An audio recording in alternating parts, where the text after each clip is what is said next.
Caitlin Clark injury derails Fever playoff hopes. The Indiana Fever's playoff ambitions were dealt a crushing blow when rookie Caitlin Clark was officially ruled out for the remainder of the 2025 WNBA season. Clark, who injured her right groin in mid-July, had been sidelined for several weeks with hopes of a late return.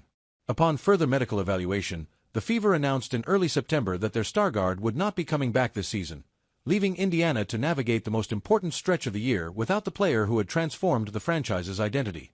Clark's rookie campaign had already been interrupted by multiple setbacks.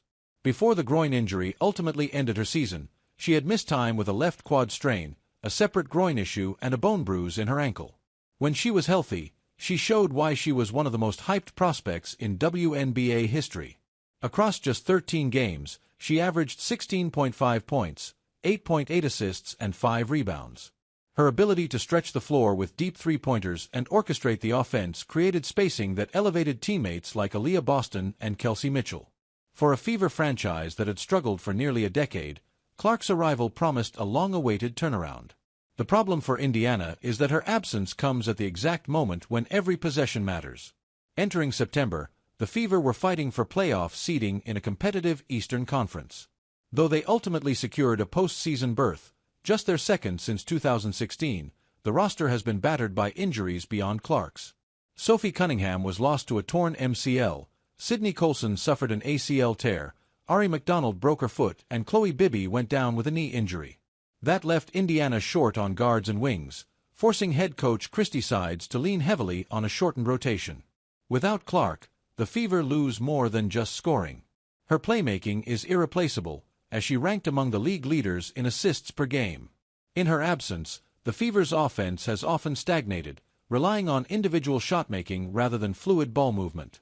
Opponents seized on the weakened backcourt, pressing Indiana's guards into mistakes and limiting transition opportunities that once fueled Clark's highlight reel passes. The timing also alters how the league and fans will view Indiana's playoff chances. With Clark on the floor, the Fever were considered a dangerous dark horse capable of upsetting higher-seeded opponents. Without her, they are perceived as a team fighting to simply compete.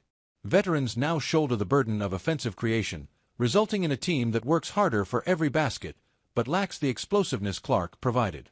For now, Indiana's postseason run will test the limits of what remains. The team has already made history by clinching back-to-back playoff appearances, something unseen in nearly a decade, but expectations have shifted. Instead of being seen as a rising threat, the Fever are now viewed as undermanned and overmatched without Clark. The question is no longer how far they can go, but whether they can salvage respect in a playoff court stacked with healthier, more experienced rosters. In the end, Clark's season-ending injury reshapes both Indiana's present and future. The Fever's playoff chances are significantly diminished, but the larger narrative is one of patience and perspective. This team was built around a rookie whose promise remains undeniable, and setbacks in year one will not erase that trajectory. Still, as the playoffs begin without her, the harsh reality is clear. Without Caitlin Clark, Indiana's hopes of a deep postseason run have gone from unlikely to nearly impossible.